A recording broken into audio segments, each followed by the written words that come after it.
Yeah, just on behalf of Master Builders SA, I just welcome everyone to this session. It should be a good little informative session presented by the guys at Point Data.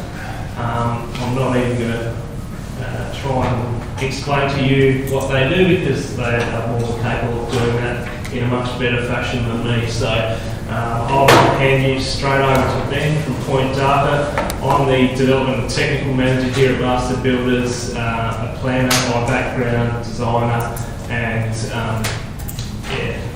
I'll be here for the session. So I guess can answer specific queries about the code and certain zones and things like that if you're interested. I'm sure a few of these boys can also do that. So anyway, I'll hand over to Ben now and welcome again. We will have a brief 5-minute intermission about midway through the session just to let you get a breather. Thanks a lot, guys. Thank you very much, Andrew.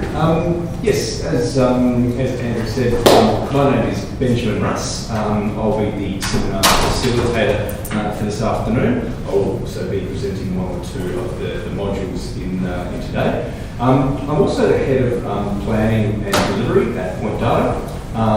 So for all my sins, I'm also an urban planner like Andrew, so that is my background and that's where I come into the company. But before we get started with the seminar sessions, I'd just like everyone in the room to quickly introduce themselves and say what they're hoping to get out of today's session. So we'll start from the front here and quickly go around. Justin Warner from Custom Construction SA, residential and commercial builder. Just looking to move more of the development space and just try to get an insight of the new code. Excellent. My name's Sarah. I'm an interior architect and a commercial builder. I'm here today to understand more about property development and basically how to go about it. Hi, I'm Matt Evans from Evans Property Group. We do residential construction and do our own property development. Just trying to see what else I can learn. Fantastic. Alex from Crew Build, residential commercial builder, and just looking at trying to break that property development side. Joe, site manager for a commercial builder, looking to further my knowledge at property development and get into that sort of area. Gary and Sasha Holland, my wife, we're property developers in the 7 to 10 townhouse space. We was come here to see if we can learn something new. Brilliant. My name's Ashley. I currently work for the government and just training to further my knowledge and develop some. Nick, Proptech Constructions. I want to become a more profitable developer. Fantastic. Yeah, good. Spiros from Trojan Projects, residential development. Interested to find out how Point Data can help create more profitable outcomes. Excellent. Yeah, Ron Miles, developer builder, and just here to pick up more tips and try to learn how to make more money. Fabulous. Carlo Carboni, got a commercial maintenance builder and I've gone from flipping to developing. Getting into that side. Excellent. So for those who have just come in, we're just quickly going around the room asking who you are and what you're hoping to get out of today. So I think there's 3 more people that we haven't caught up with. Tessa Moorfield from More Living, residential development. Just hoping to learn something new about current market conditions. Excellent. And last 2. Andrew Hassan Builders. I'm a builder. Any information? Fantastic. Good. There'll be lots of it. So that's not it. And the last. Augusta, I have a consulting company, project management. I've been in the building and construction industry, in the commercial side for a number of years, delivering commercial projects for everyone else. So, and I want to head into the for developments for myself. Fantastic, excellent. Last gentleman here. This is who you are and what you're hoping to get out of today. My name's Chris. I work for a family construction company, just wanting to sort of go down the path of development as well as client projects. That's why I'm here. Fantastic. Well, there's a really good spread of skills and what people are hoping to get out of today, so that's fantastic, and I'm sure that there'll be something in all of this for each and every one of you. Also have to acknowledge that there are people joining us on the YouTube live channel, so for anyone that has tuned in, welcome. Obviously we can't engage with you, but hopefully you'll find an interesting seminar as well. So thank you very much, everyone. Before we get started, I'll just quickly do an overview of what we think we're presenting on and some of the broader themes of today. So how will you become a more efficient developer at sourcing sites and saving time and money? So that will be covered. What does the new planning and design code mean for development potential? So I'll be presenting on that side. And how you can accelerate the process of finding profitable sites, and also how you can accelerate the process in assessing profitable sites. And also one of the key questions is, what is the right time to develop a residential property? So some of that will be covered in today. A brief overview of the actual sessions. In a moment, I'll be handing over to George, and he will give an overview of technology and how it works. And George will introduce himself, but he is the CEO of Point Data. As I said, I will then take you through a session on the planning and design code and some of the technical aspects there. And then we'll have just a short break, because that will be a fair bit of an information overload, I'm sure. And then we'll just quickly go into a bit of a workshop session, a bit interactive, just to see how people go about some of the aspects of their day-to-day work. Then hand back to George, who will give a property feasibility workshop overview. And then we'll hand to Matt Blake here, who is our panel manager and sales manager at Point Data as well. So without further ado, I will hand over to George for the first session. So welcome everyone, and thank you, and welcome George. So welcome everyone. Great to see a great turnout today. So I'm George Giannakis. I'm the CEO and founder of Point Data. Our company was established in 2014 as an R&D firm and an adjunct to a company that I have called Infraplan. So we're advised in the planning, traffic and waste area for well over 500 developments, from commercial to resi and so on. That's since 2005. So in 2014, I set up Point Data, and in 2019, we were commercialised with a capital raise, and I suppose we're here today to talk about what we've done and also how we can help you, I hope. By the end of the 2 hours, I hope that you're more informed about our tech, but also how the landscape is panning out at the moment. So, just the tech itself, let's race way ahead. Just quickly, we are a company of urban planners, software engineers, data scientists and so on. We have a valuation side to us as well.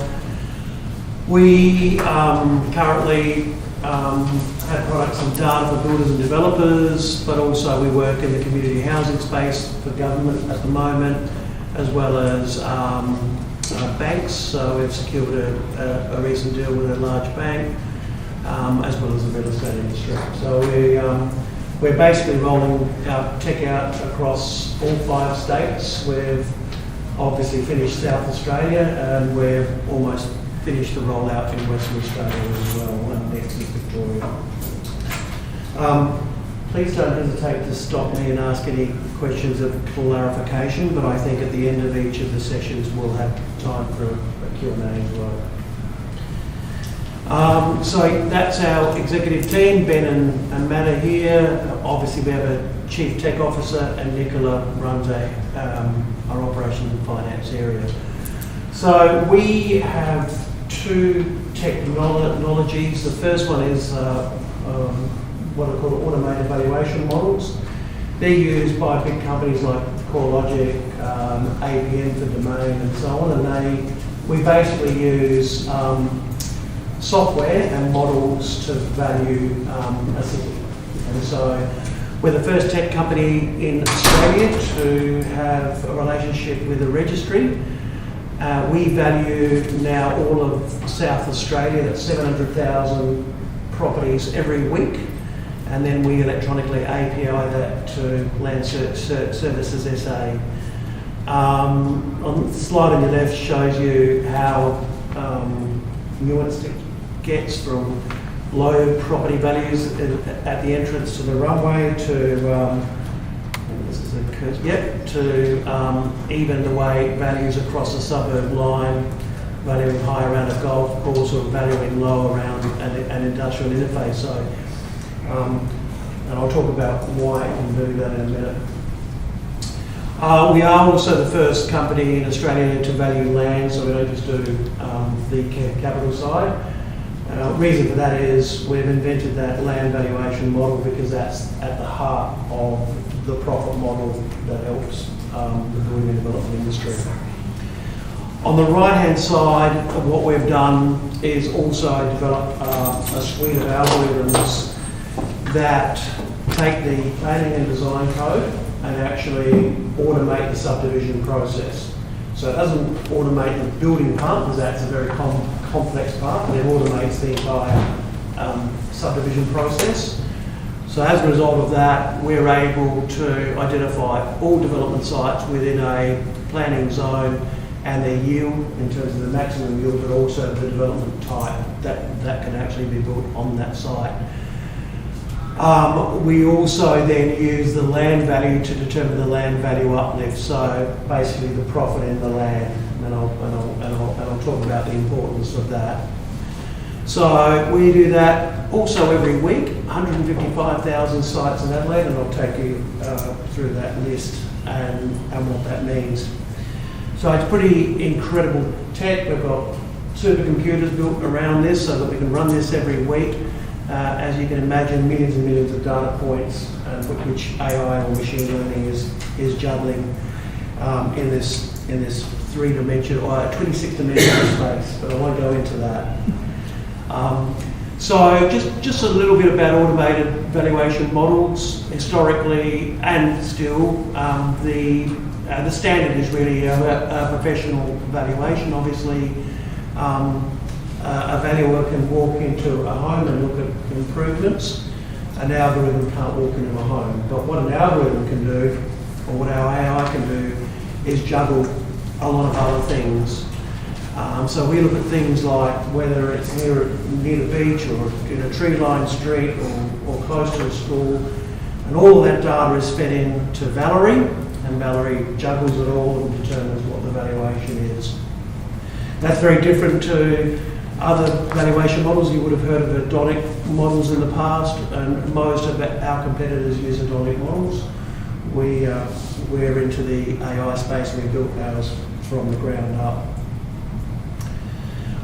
We validate our data through projects. These are just some of the major projects that we've been involved in over the last 12 months. Everything from valuing house and land packages, and we did one for 400 apartments, and these are projects I can't really talk about, but sort of we can show you how we're benchmarking this, to even being able to assess the property development potential of an entire portfolio. So we can run that through the model, and we can do that whether it's a self-managed super fund or a portfolio owned by anyone in particular. So that's the power of AI. It basically is able to process quite a bit and very fast. We value 700,000 properties in about 5 hours every Sunday. All the sales and auction data will come in, the system will clean it, it's called cleansing it, remove all the outliers, and basically that's then ingested into the model. The model pulls in other data points that might have been updated, like new planning rules and so on, and then it will basically spit out all of those valuations. So we'll quickly play you a little video, but this is, Valerie's a digital platform actually, and part of the offer today will be to package that into some of the products that we offer. You can subscribe for $49 a month, but we'll be throwing that in today. But basically that gives you access to all of the valuations that I talked about, so basically across all of Adelaide. We also value 12 towns now, so 53,000 development sites that are also available across basically South Australia as well. A lot of those opportunities have come about as a result of the planning and design code. So it's quite a bit of potential there. So we'll just play you a video. I think that's the best way to introduce you to Valerie.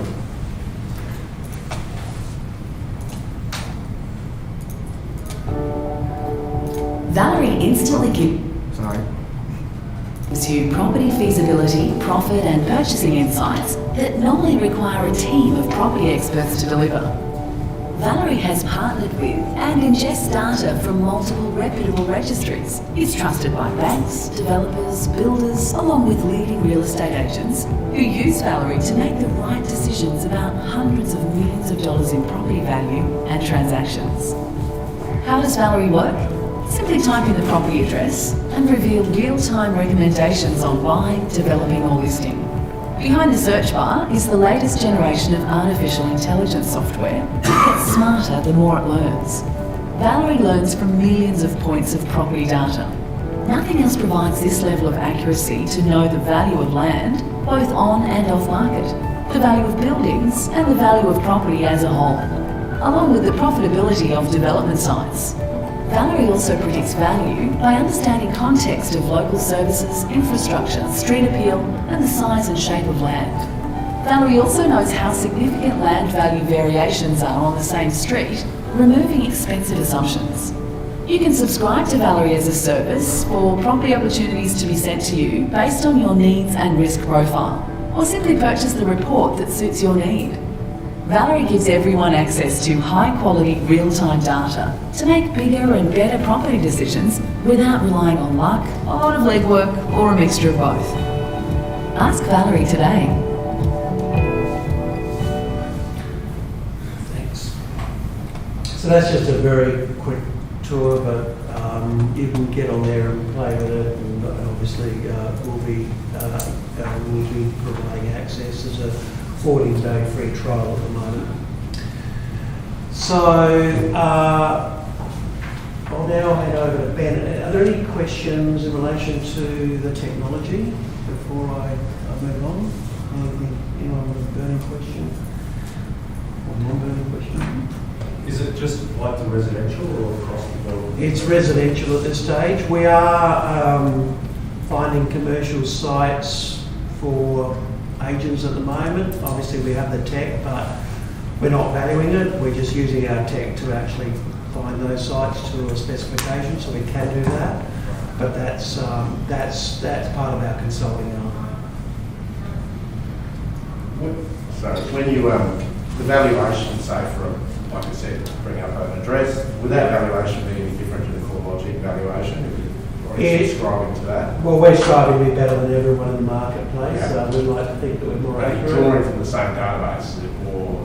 No, not necessarily. We're probably drawing from a very similar database of sale and auction results, but we have 26 layers of data, and sales is only one of those. Yeah. So you can imagine, depending on what that data is, it actually does affect the valuations. We do update every week with very similar data. Yeah. We all get that data from the registry and other sources as well. Yes. Are you drawing from the actual code, or are you drawing through SAPA? Like the actual code document, that's where you're drawing? Yeah, so we basically have updated it to the planning and design code, so we're actually drawing it from there. Because I don't know if you've been on SAPA, but they draw from the designing the code as well, and their site gives you a whole lot of gobbledygook, like, 4 pages long on, because it's not drawing correctly, it's drawing too much data, it's, what have you. So I'm just wondering, what are you drawing from the document? We are drawing probably from SAPA and spatial layers, as well as the documentation that we've coded to specifically talk to a property. Yeah. Yeah, because if you go through SAPA, it's not great at the moment. Yeah, and that's why they have simplified it now, where you just click on it, gives you the basics of. Yeah, but when you go into the layers and different things where you're looking further down, like you'll have like 4 pages of, information on, say, row dwelling minimum sizes and things like that. Which is, I have to then go back to the code and go, right, I just better go to the paper rather than look at that. It's okay if you're doing minimal stuff, but if you're actually getting down to the nitty gritty, and that's I'm just making sure you get the information from the right area. We're talking about them spitting out the same policy over each different potential assessment stream, aren't you? So you start with the deemed to satisfy, then if there's an accepted pathway, start with that, then DTS, and then performance assessed. So it's repeating a lot of the same things. The other things that's bringing in the overlays not specifically relevant to a development type. The classic is the traffic generating development one, which affects a third of Adelaide and kicks land divisions out of the deemed satisfied pathway and doesn't actually relate to land divisions other than those that are 50 or more lots. That's right. Yeah, so, there's a lot of confusion there still. I'm just making sure that the information is accurate. Yeah. We are drawing mostly on parts of the code that look at the land. So we're not looking at, say, overshadowing or anything like that. It's too complex and there are too many variables at play. But we talk to Plan SA and the government, and so we'll pass on some of those comments. Any more questions? I'll hand over to... Yeah, just where do you, a little bit confirm something, so there's little pockets within a suburb where council do not want to develop. There's 2 streets in Tranview, for example, where you're not allowed to touch the houses there. Now, does that get picked up with your Yes. the whole suburb? Yes, so there's been quite a few changes which we've picked up. Interestingly, we've gone from, and I'll have a slide about this, but we've gone from about 110,000 subdividable sites to now about 155,000 in the metro area. 30,000 have come out of Salisbury because we couldn't actually assess that. Or Ben go through this. But there's been some changes. You can see them. Really good high profit sites in Burnside, St. Peter's, Unley that will be removed, which is a good shame.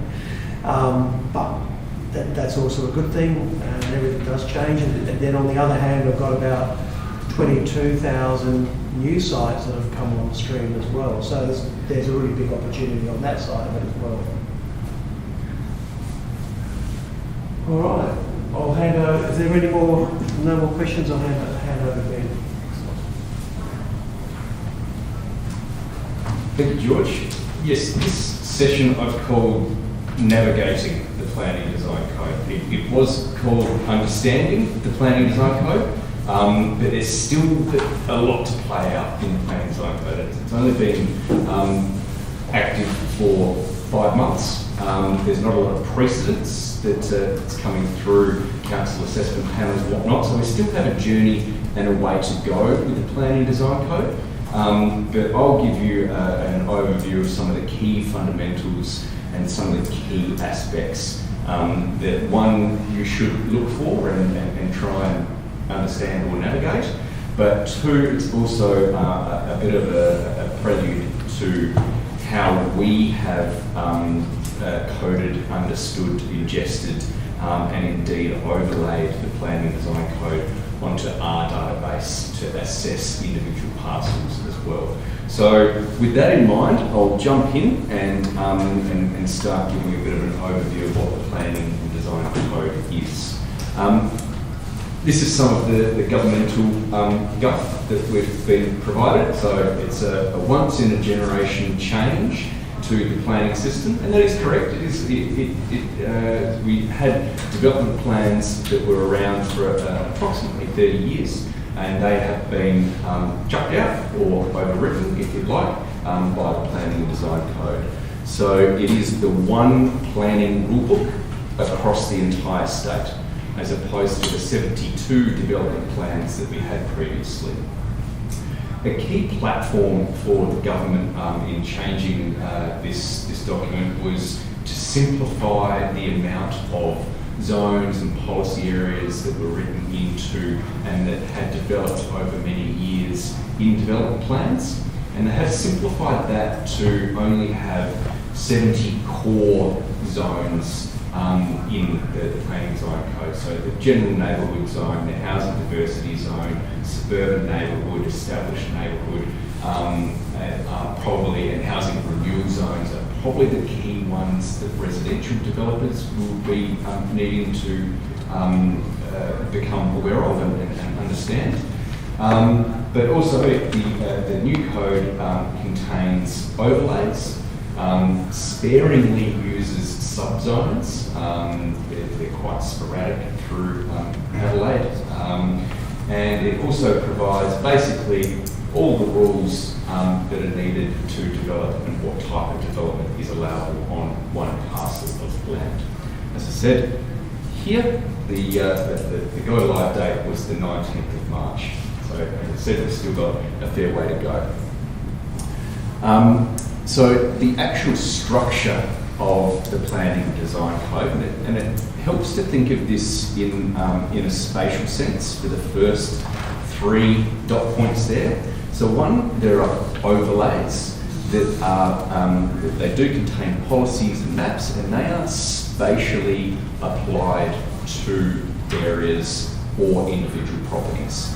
So a good example of that is that there is a flooding risk overlay, which you need to understand because that will impact on maybe the stepping or the footing or the depth of the foundations that the property requires. But there's also individual overlays such as heritage places or heritage adjacency. So the overlays are the general policies that sit above the zones. And so they kind of lay on top of each other. And zones, as they were in development plans, they basically determine what specific types of developments are permitted. And they're the main component of the code that is applied consistently across the state. So one of the key zones that you'll probably deal a lot with is the general neighbourhood zone. And if the general neighbourhood zone is applied in Marion, it's the same policies in that zone that are applied in Salisbury or Morphettvale or Brighton South, depending where they are. There would have been differences in the development plans in those areas, but now they've been unified. So it will make it easier for you to become more aware of what outcomes are being sought by that zone. And the general neighbourhood is an important one. Then, as I said, there are subzones. They are sparsely used at the moment. So I'm yet to actually come across subzones that have had a specific impact on development assessment.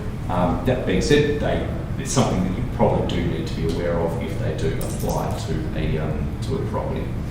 And then you've got the general development policies, and they outline the functional requirements such as the need for car parking, wastewater, whether or not you need rainwater tanks and so on and so forth. So they specify them and they're applied across the state as well. So the first thing that I would look at would be the zone, even though it's lower in the hierarchy, and that'll give you a sense of what type of developments you're allowing to do, whether rows are allowed or detached dwellings or group or flat.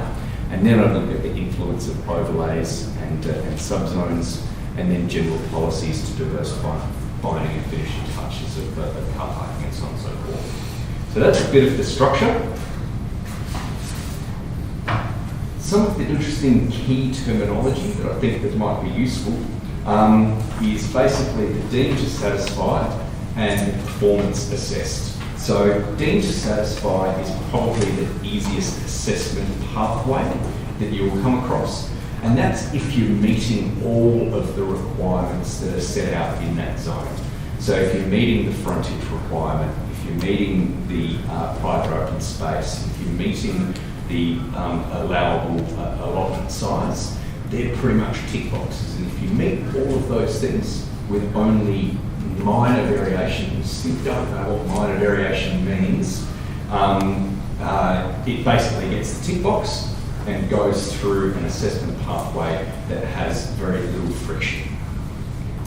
Performance assessed is slightly different, and you do need to meet different criteria, and it is basically looked upon as what was previously known as on merit. So it might not be meeting all of the requirements, but the development still does have merit, so we'll go through that assessment pathway.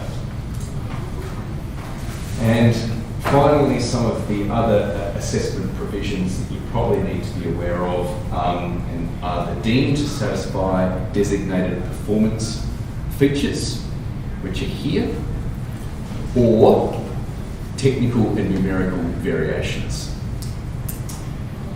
The best way to explain this in terms of how we use this data is that these two assessment provisions basically give you a guide as to what is considered to satisfy development, and the best examples are for frontage and area. So under the deemed to satisfy criteria for the general neighbourhood policy, the general neighbourhood zone, 300 square metres for a detached dwelling is the minimum site area and 9 metre frontage. For a semi-detached, it's again 309 metres, but if you're doing row or detached dwellings in a terrace arrangement, it would be 250 square metres. This must have been done before the finalisation. That was a nice little thing that was dropped on us the day that it went live. And 7 metre average frontage, and group dwelling 300 square metres across it, including common areas, but it needs a 15 metre frontage. So if those are satisfied, then you can kind of be confident that you're going to be able to get a land division through based on those criteria if it's within that zone. But if you have a technical and numerical variation on top of that, they will specify different requirements and different frontages and site areas. This example here, which I've given for an established neighbourhood zone, has different TNVs, or technical and numerical variations, which will specify the frontage and the area, and also what dwelling type is allowable. These do change. So you might have an established neighbourhood zone in Burnside that has different technical and numerical variations to an established neighbourhood zone that is within, for example. It will have different TNVs. So I'll jump to a little bit of what we do in terms of our products. We ingest these and use them as the baseline for our assessment.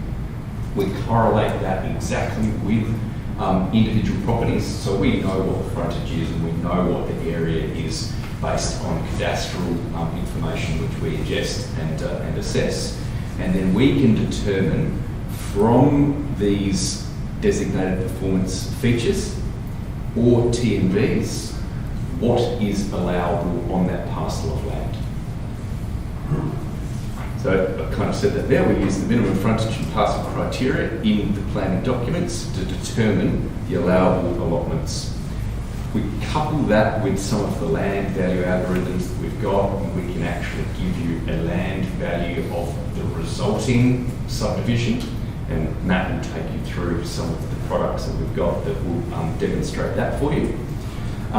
One thing that we do not do, and that we're always striving to kind of think about, is how we can do more detailed house and land assessment.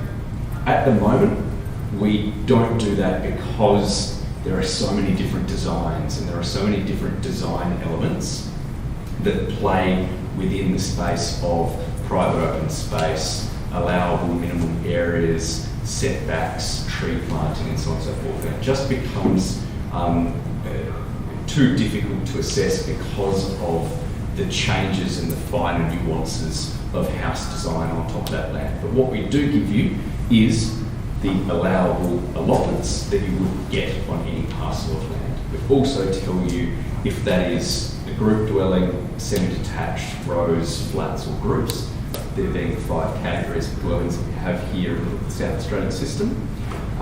So even though we do provide you with an initial assessment of the land division, we do also recommend that you engage with an accredited professional to assess all of the consent conditions in the planning and design code. Or, I know that Andrew does have some in-house services here that can assist you with that as well. So we've tried to automate as much as we can of the plan and the planning and design code. But yeah, we do recommend you engage with the planners for those finer nuances. Yes? Is that automation based on the deemed to satisfy? It's both deemed to satisfy and performance assessed where TMVs are applicable. But yes, it is those two pathways. There are other things that will trigger it into being performance assessed, but yeah, that's a very good question. Question, just wondering, with the difference in zones between commercial and residential properties, is there quite a different process between the different two, like when it comes to zonings and things like that? Obviously, in different suburbs and places like that, because my dad's doing a bunch of developments in Adelaide at the moment, so I'm learning all about that through him as well. Yep. And and we're looking at other places as well. So that's just saying about things like that. So that's what I was asking. Yeah, the commercial zones and residential zones are very different in their requirements and what they expect their outcomes to be. There are commercial zones or urban corridor zones that do allow residential, but they need to meet certain criteria and alike. So they're very hard to code and streamline through a process, but we're always looking at how we can actually put that into our products as well. Thanks very much. No worries. There was another raised hand. Yes. Yeah, just on that, you also take into or provide information where some suburbs or some streets are single story, and also around the frontage or heritage of the front or anything around that. Because you can look at something and go, oh, I've got 3 houses on it, but find out the single story.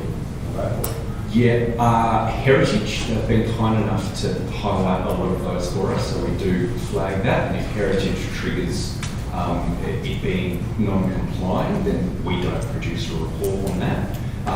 The single story aspect that you spoke about there, you're right that 2 stories might trigger it into being non-compliant or needing to go through a different assessment pathway. At this point, we don't do that, and that was the kind of what I suppose I was trying to explain before, that we can do the allotment footprint, but how and what the build form is on that may trigger it into different assessment pathways and requirements. So yeah, it'll just be a first pass of what the parcel land division allowances are. What we put on that needs to be informed a little bit more by the code as well. Actually ask you a question. The old school value proposition is a big one lately, especially some of these big eastern suburb schools, that if you're in a certain zone, Glenunga for example, or Bright High, another one, if they suddenly go, well, you know what, we're expanding our zone, we're going to have another 1,000 students in the coming 5 years, does that data get fed into the value uplift? It's inherent within it, yes. Yeah. Yeah. That's a good one. Yeah, school zones, and they're forever changing, which doesn't make it easy. But just really quickly go back to one of the slides that George had here. Shows you the influence that different physical or social features can have on a land value. Here you've got approach to the runway, you've got really depressed kind of values and depressed people. From the noise and all that kind of thing. So the influence that school zones has on property prices is being picked up. And is inherent in the land values and the property values that we do.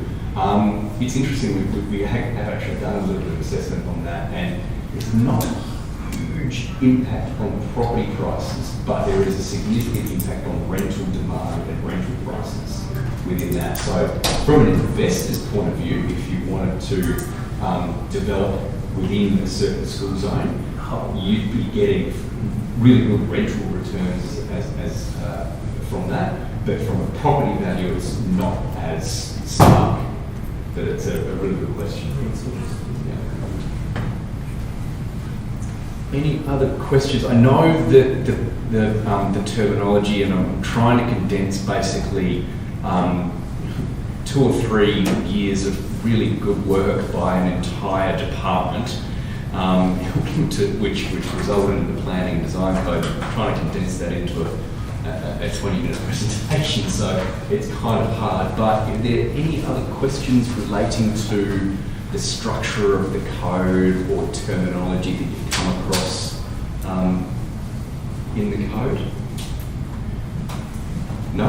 Okay, I hope I haven't stunned you too much, but be safe in the knowledge that we have done a lot of this work, and we have coded as much as we can to ingest into our products and the things that we think are going to help people be more informed and more profitable developer. As I said, demonstrate that later in the presentation as well. But I will just quickly show you some of the overall impact the planning and design code has had. So there was an article in Daily that was written off the back of a report that we provided to them, which demonstrated that there are certain LGAs, and we've just done it on an LGA basis here. We do break this down into suburb and even smaller lots. But basically you can see the areas that as a result have a decrease in development potential, so the number of properties that are immediately subdividable, and that has obviously a commensurate impact on the profit, potential profit uplift, which is in the billions in each of those LGAs. So you can kind of see some of the more blue chip LGAs of Walkerville and Unley have had decreases. Mitcham, a big decrease there. I will caveat that by saying that is because they do have an overlay which requires the frontage or allotment to be informed by the slope. And how they define slope actually hasn't been played out yet. Is it from the highest peak? Is it from the corner to the frontage? It's to be played out. So we haven't been able to automate that assessment yet. So once we've figured that out, that number might increase. Can I just comment on that too? Sure. While we're on pitching, because I love giving them a good bashing. They actually had a substantial part of their LGA which used to be covered by, you may be familiar with the Schedule 4.2b residential code, which allowed you to develop sites at the semi-detached minimums for site area and frontage. There were huge areas that, and it got very political because originally, like St Mary's, Melrose Park, parts of Bedford Park were all supposed to go into the general neighbourhood zone, the elected members got up in arms, as they do very well at Mitcham, and managed to convince the government that no, we want to protect these very worthwhile post-war 5-row dwellings of St Mary's on their 500 square, minimum 500 square metre lots, 15 metre frontages. You can no longer do the land division via that pathway to get the detached housing at those semi-detached minimums. So now we've kind of wound back the clock, sort of, when did the Res Code come in? 2009, and then it was private certifieds were in the game in 2013. So we've gone back 12 years and gone, now we're going back to 500 square metre, 15 metre blocks because a lot of banks don't want to touch party walls. So that's probably another. That is a really good working example of the finer nuances of the code and how it plays out across metropolitan Adelaide. And yeah, Mitcham is one of those examples there. As you said, it probably would have been sensible and prudent to apply the general neighbourhood zone, but somehow they were able to get the suburban, I think it's suburban or established neighbourhood zone. Suburban mostly, with all there. Yeah. It's antiquated TVs. And exactly, we'll see how that one plays out in performance assessed, I think, more than anything else. Want to talk about the services that Master is offering? Yes, I'll jump in. Is this the right time, Ben? Mate, go ahead. Sorry to cut you off, mate. No, I'll just chime in very briefly. We do offer to members pre-lodgement planning service. I guess the intent of that is to determine what pathway you might have for a property, potentially evaluate what sort of development potential there might be depending on what type of housing structure, how you want to divide it. We don't get involved in the valuation side of things. This is where these guys come in, so we've got a pretty nice little partnership there. That is available to members. Essentially, what you will have trouble with a lot of private certifiers is they can't really step into the advisory role in telling you how to do this to comply with the code, because that's actually kind of stepping outside of their code of conduct. We kind of slot in that little niche there. So you submit your plans onto our job form, our kind of portal thing. That comes through to my inbox. I want to do whatever it might be, 3 detached terrace houses on this site. Can I do it? This is my layout. The first thing I'll probably do is ring you and just say, well, if you do this and this, I think there's a DTS pathway. Do you want to have a crack at that and send me some other plans when you've actually updated those, and we can actually help you get that on the portal. So just give them that a little bit of a plug. You've got a brochure in your pack there about that service. But yeah, only a phone call away anyway. If you've got any questions. Back to you, Benny. Beautiful. Yeah, no, a great complementary service with some of what we do as well. So I'll just finish off the thought that I was having up here about some of these LGAs where you do have a decrease. On the flip side, there are LGAs that have actually improved some of the developability and development potential. Probably the most notable one that you'll see there is Marion, going up quite substantially. Marion brought in a DPA or some planning change rules to make it less easy, not difficult, just less easy to subdivide to detached dwellings. And that was wound back in the plan design code. So they went from 350 square minimum down to 300, where they applied the general neighbourhood zone more liberally. So that brought a lot of property development back on the table in Marion. Similarly in West Torrens and some of those other areas as well. So not all LGAs are created equal, not all suburbs are created equal, but there are some great opportunities that have come about from the planning and design code and profitable sites that have come online as a result. And George will delve into some of those numbers a little bit in the presentation further on as well. So, there are any questions about that section? Yes. What just to do with the code? I say, for example, you had a property in the general neighbourhood zone, you wanted to put road dwellings there, and your minimum lot sizes ended up coming to 230 squares instead of 250. Obviously, you'll go into performance assessed, but is there a percentage that you can sort of apply to your lot sizes to sort of give you confidence to go forward, or do you have to? Is there? We have coded in a hard and fast way. So if it's said 250, that's the advice that we're giving here. But that was kind of the example that I was alluding to before that is yet to play out, which is the minor variation too.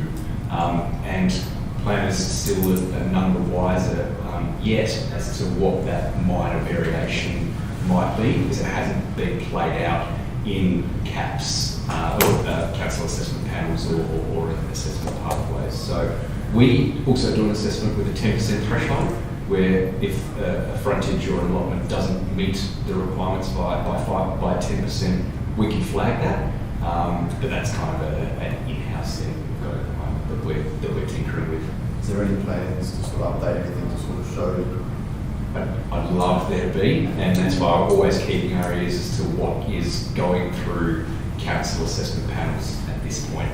So if you're not really aware of the assessment structure, previously and now there is council assessment panels, every council has one, and they take on the trickier kind of developments that are performance assessed or previously merit based. Basically, if they will test those thresholds there, and it will become a little bit more, I suppose, certain as to what is the acceptable threshold. It will be on a case-by-case basis though, so you will need to view it with a property-by-property basis. I was to answer that if you go to a really good town planner, they'll have experience with that certain council, with that certain panel. They'll know what will generally go through and what won't, what your likelihood is, so they can, they'll pretty much say luck is none, or they'll say have a crack, or whatever, you'll be all right. So you need a good town planner to go to in those cases. Exactly, and that's where I would suggest going to an accredited planner. But because all accredited planners are playing in with a document, if you want to call it that, or a planning system that's untested, there might be a conservative approach to start with. I would think that might become a bit more relaxed as you go down. So it'd be easy to sort of, rather than go and bring up the town plan every time you've got a property they're sort of going to sort out an idea of, if you could sort of push it forward and then sort of ring him up and confirm with him or her, rather than, just you're looking at 20 properties and you find one today, you find one tomorrow, and you keep hassling the guy. Yeah. And it'd be easy if there was just sort of 5 or 10% you can sort of just take off and say, that should be pretty good. No one's never going to give you that. Not big fat no. Yeah. Not going to happen. And they won't advertise that. But I know that certain council system panels used to have the trigger threshold of 5%, and if it didn't meet about 5%, they would put it to the council assessment panel. Others had a 10% threshold where they would just assess it in-house and it wouldn't have to be put up. But as I said, in an unknown system at this point. And only now we're starting to see these assessments come through CAPs, because they're still dealing with a backlog of planning assessments which were based on the development plans. So we're only now starting to see them come through and now understand how the tolerances of those thresholds are going to play out. So in 6 months' time, I'd love to actually stand up here and give you another presentation and go, hey, guess what, guys, in this area it's kind of being understood that this is the threshold here or this is the threshold, but at the moment we just don't have the precedents to be able to give you those confident answers, unfortunately.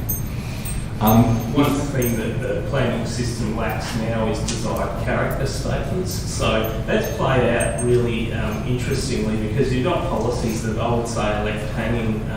You've got a couple of desired outcomes at most in a zone, and I would put those in the same class as objectives. They don't really do a great deal, they're a bit of fluff. But yeah, those meaty kind of desired character statements were often what councils could hang their hat on as to where there could be a bit of a density uplift beyond what was contemplated by the minimum. That's disappeared. So they're exercising it a bit like a tick box regime, some of these guys now. So it's, as Ben says, it's a bit of an untested space. We'll wait for those first court cases to go through and just hope that my clients aren't involved in anything. At some stage they will be. So I will leave this session here, but I suppose the closing thought for me on the planning design code is that it has created more infill and development opportunities that it has taken away. So it is, in my opinion, a good thing for development in South Australia.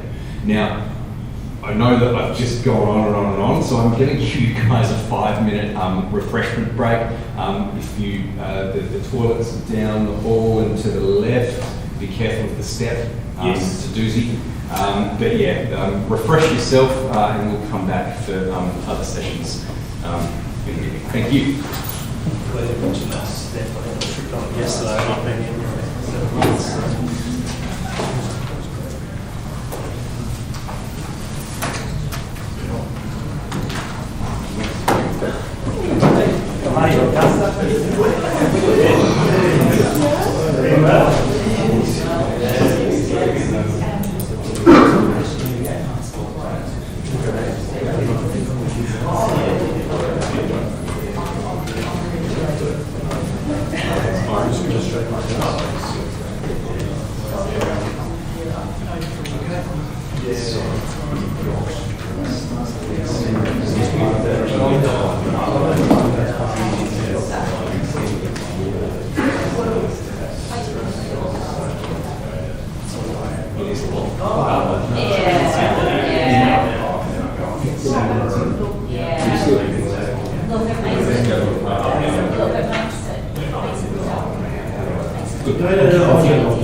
I think what we'll do is we'll give him the slides.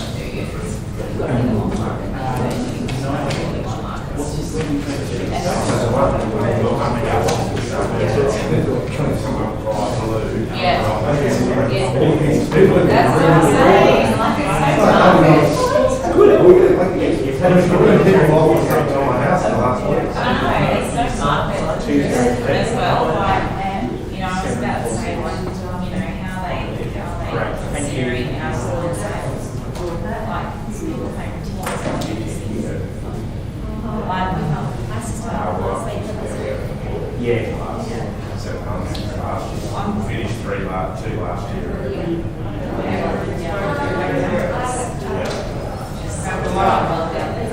Still moving down there, but I'm just getting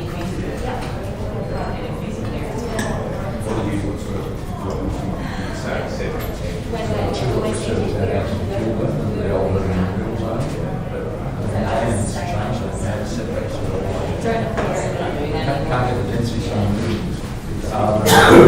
What are you looking at? The big house guys there. I've got four sort of luxury road dwellings with water views, and in Sterling, they're doing a big sort of a downsize. Something different because we can see where the market is going with it as well, like with the sites, so it's just out of control. Yes, and even though it's all age, it's a 70-year-old market. Let's laugh when they say, "Oh, they want this."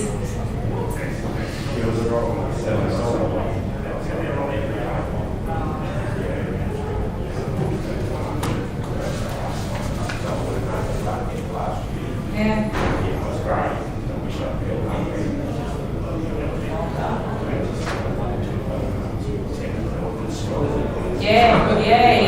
Well, hindsight's wonderful, isn't it? Yeah. 6 months. But we did work on it. Now it's just. That also is really, construction costs, so that's new. So, it's just the time that it's taking to get these things done now as well. It's all relative, I think. So we've got Sterling. actually wanted to settle that, that was settled that too. what We did you bought say? that in June. So, That's just a single verb, and you're just. yeah. Available. So, but, And what's that house? at 420 square metre, big and it's Yeah. pool and a lift and Yeah, all that jazz, so just all set here for him, I guess.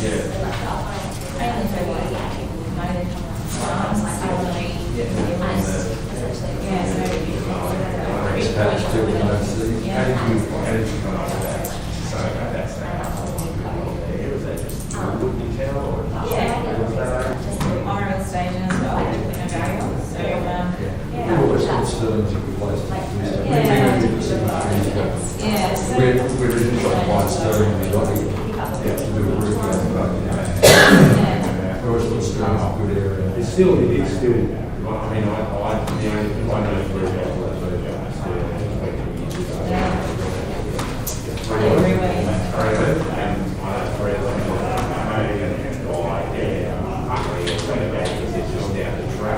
Yeah, that's the thing. The problem now they're getting, park control and all that. They just don't want to go, when we walk, you know, go through the tollgate, being still in like 4 minutes, 5, 6 minutes, and back, we're home. And now they're going constantly down the tollgate. I mean, that's nothing, it's In Adelaide,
Alright, in the interests of finishing on time so you can get home at a reasonable hour, we'll jump straight back into it.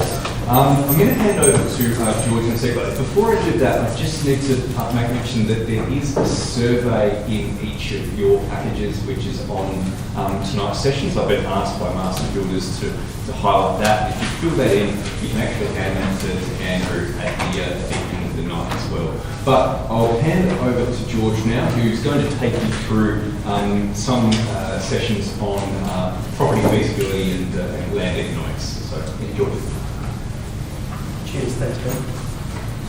So, there are going to be some really detailed slides here, but we're going to provide you with a slide deck. So if you miss something, don't stress, we'll get it to you, follow up some of the numbers. But what I want to do is take you through typical steps in the feasibility process, then introduce you to land economics, because there's an old adage,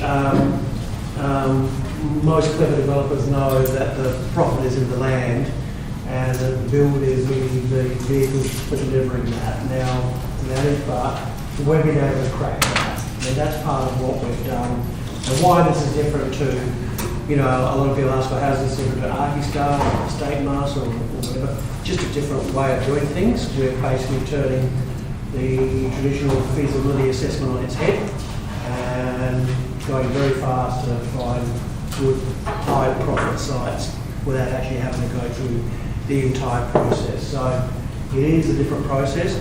I'll start with I'll start with typical steps from our point of view of what we've heard in terms of site selection right through to the development process.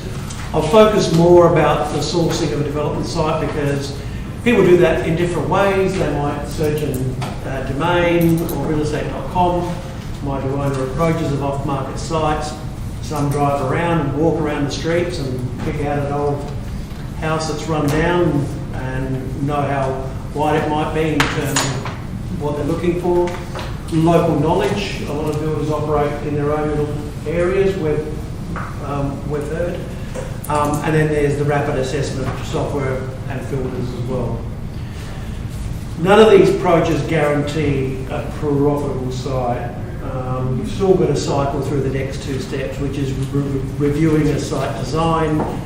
We've talked about zoning, the planning and design code, doing a high-level DD before we really delve into a detailed one. Maybe measuring the block if you want to make sure that you've got the right size. And at that point, some people do secure sites and decide to land flip, or others decide to go all the way through to a house and land build. Now, this doesn't necessarily follow any prescribed way, and everyone does it in a different way. I'm just trying to summarise it here rather than hopefully tell you how to do things, because that's not what we intended to do here. The feasibility assessment process, look, there are a lot of data and inputs. And one of the hardest things to do is obviously to estimate what a house and land package could actually sell for. Then there's everything from a rapid fixo, one-page spreadsheets. Some people swear by one-page spreadsheets. There's nothing wrong with that, actually. I mean, obviously, the more detailed the feasibility platform or the Excel spreadsheet or the software is, then there are more variables at play and more things that can go wrong as well. So it depends on what you want to do there.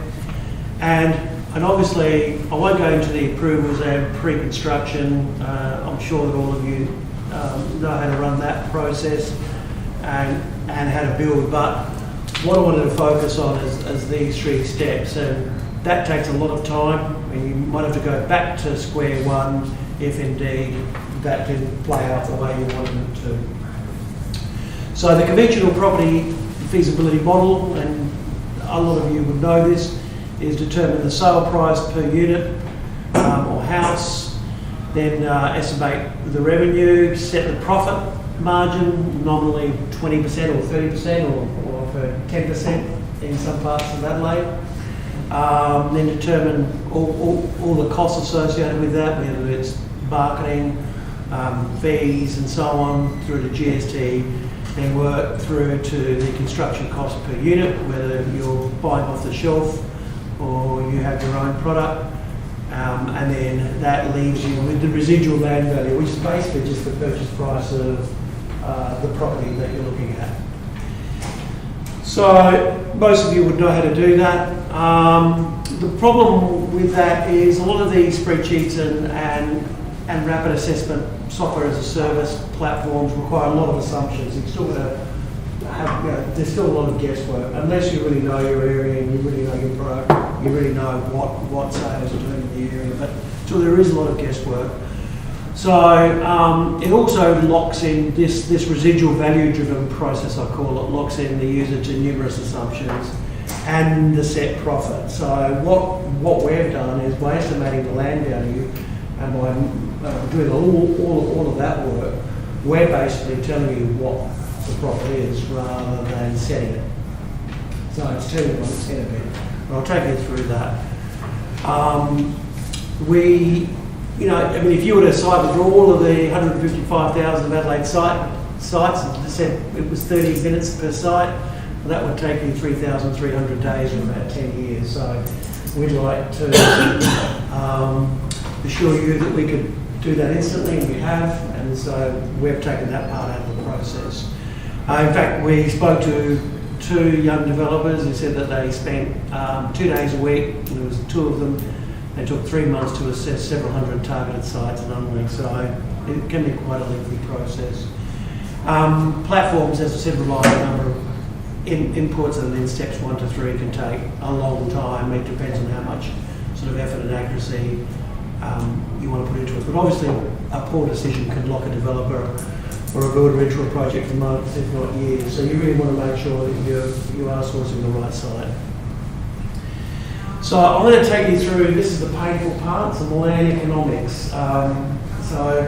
For all my sins, I spent 14 years in government and used to head up the urban development unit, and we built the metro plan, but we really got into understanding land economics, because that's really where the heart of this is. So there are 3 ways that are well-known ways that increase land value. First, it's the market price of dwellings, and all of that market price accrues to the land. So when properties go up, it's not the buildings that are going up because they depreciate over time. It's actually the land that's going up. So that's what's going on at the moment with this boom. We're actually seeing it all going into the land. Betterment, this is where government or council might invest in new infrastructure and a new park and so on, and that can change values overnight as well. And we basically ingest all of that information.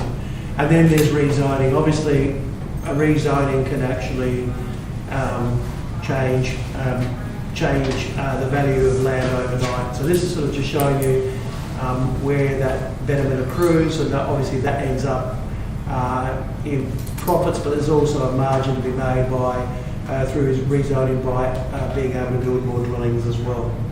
So this is just a little bit of work we've done in the past where we've looked at the profit of sites near a new tramway. Our other company, Infraplan, basically did all the work, the design work for the trams in the previous administration. What that shows you is after light rail, there is a prediction of an increase in both yield and in land value as well. The blues become reds.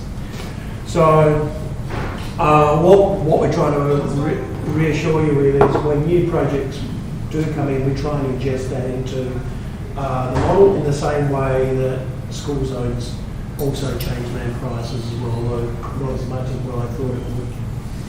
So this is the crux of it, that every block of land has a land value curve.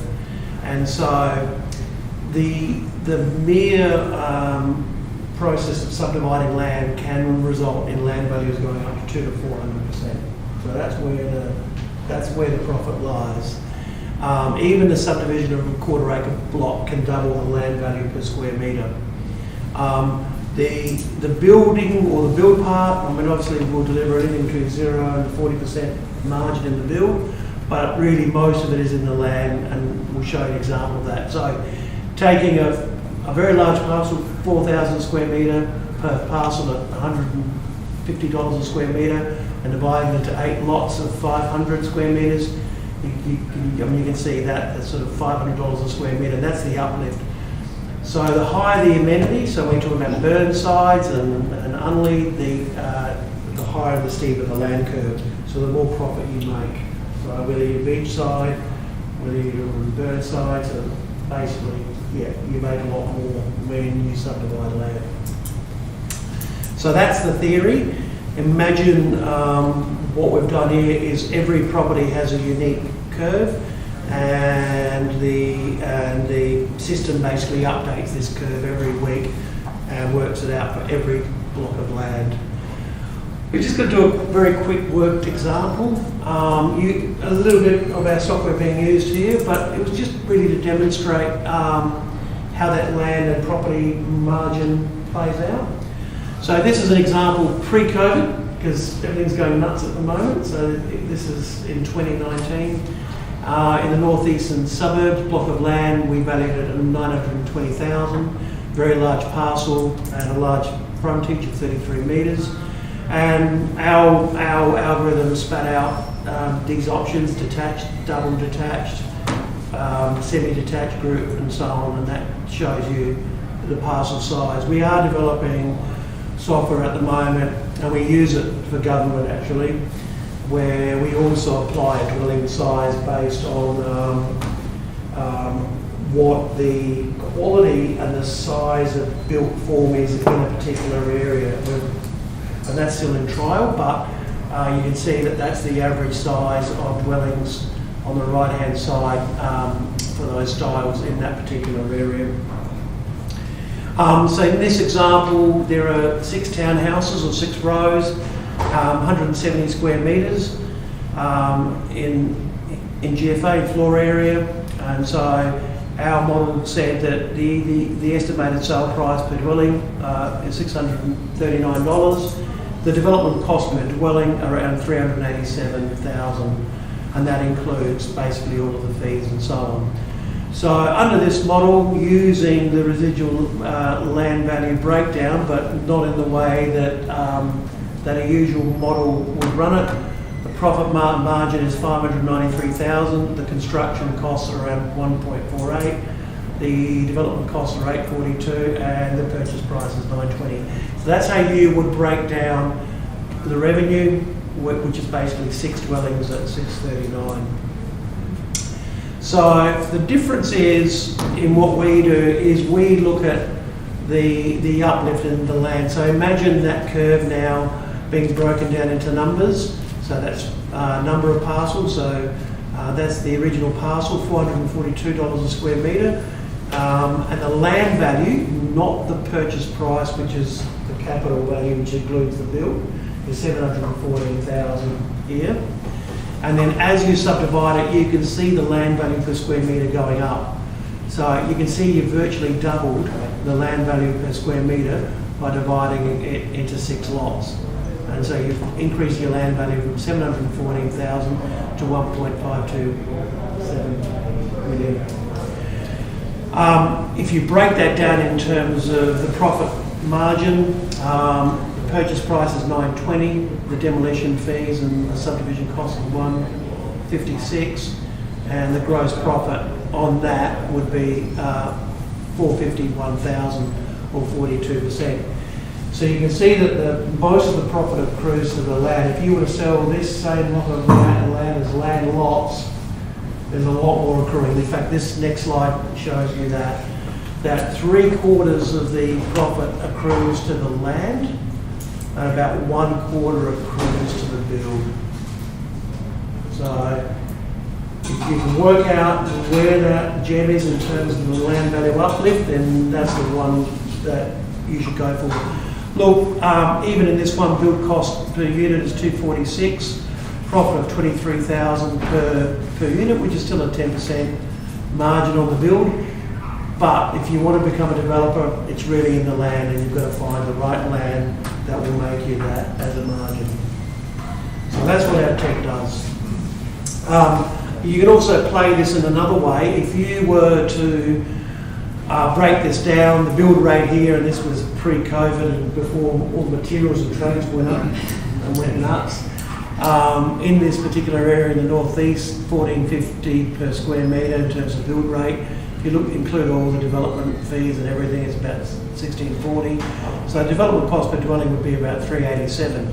If you take our land value uplift, so what we said was the resultant land value per lot, you add that to that, you magically get your $639,000 per unit sale price. And that's because, as I've said, most of the profit is in the land, and it's the land that's doing all of the work. So if you know what that is, this is actually the easy part. I'm showing you that because you can get, none of that is obvious in a residual land value analysis if you use a spreadsheet or model one of the SaaS platforms on the market. It's just not obvious because you're not pulling out the land and the built, and you're not separating them, whereas we are, and that's the difference. So that's what we've done and why we're turning this whole process on its head. So, are there any questions before sorry. Any questions there? Yeah. George, what have you done to keep up with the increased cost of development? The what? The increased cost of development, given the price rises that we're seeing in a lot of the materials. Yeah, so as I've said, we're not dealing with the build part, we're dealing with the land. But you are putting up a... I put it up here because we actually have got working models that do that. We actually reverse engineer the construction cost because if you imagine, we know what the land value is worth, we know what it's sold for, so we can work out what the build rate is. So we do that anyway, but we don't offer that as a product. We'd like to displace Cordill's one day because I don't know how they do it, but I think they phone everyone and get a rate, but I don't think it's all that good, but that's just my view.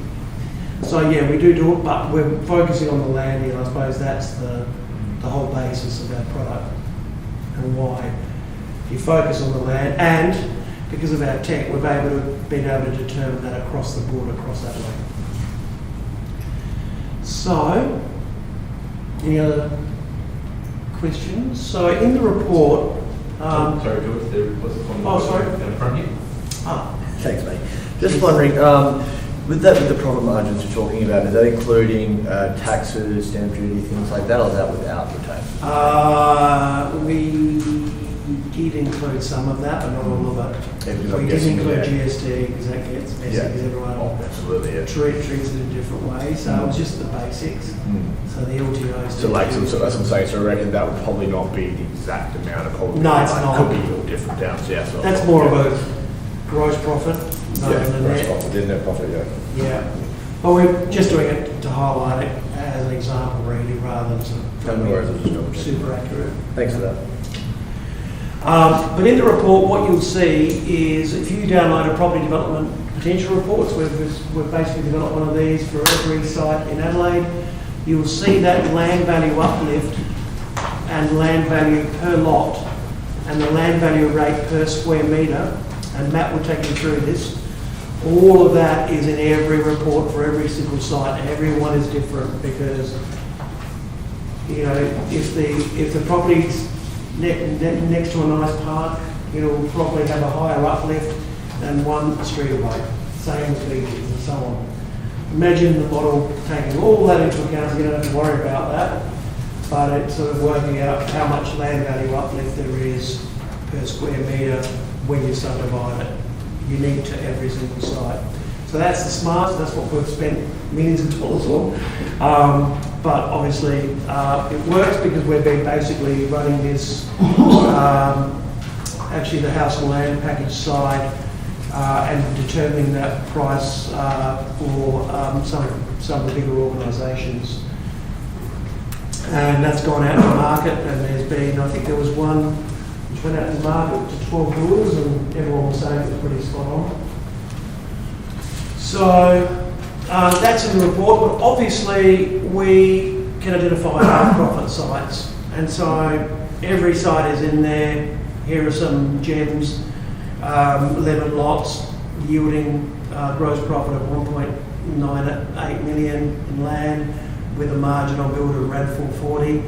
The other one is 2.5. So these are high profit sites, and we obviously have everything in there from low to high.